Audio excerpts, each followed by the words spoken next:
வெற்றிவேல் முருகனுக்கு அரோகரா. ஆறுமுகம் என்பதற்கான அற்புதமான விளக்கம்.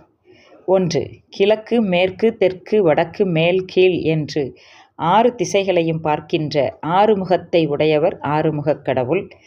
பராசக்தி, ஆதிசக்தி, ஞானசக்தி, கிரியாசக்தி, இச்சாசக்தி, குடிலாசக்தி என்று 6 சக்திகளும் 6 முகங்களாக இருக்கின்றது. அகரம், உகரம், மகரம், நாதம், விந்து, கலை என்று 6 முகங்களாக இருக்கின்றது. மந்திரம், பதம், வண்ணம், புவனம், கலை, தத்துவம் என்று 6 அத்துவாக்களே 6 முகங்களாக இருக்கின்றது. ஐஸ்வர்யம், வீரியம், புகழ், திரு, ஞானம், வைராக்கியம் என்ற 6 குணங்களே 6 முகங்களாக இருக்கின்றது.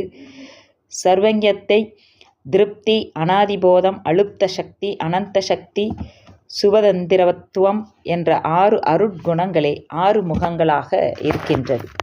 வெற்றிவேல் முருகனுக்கு அரோகரா.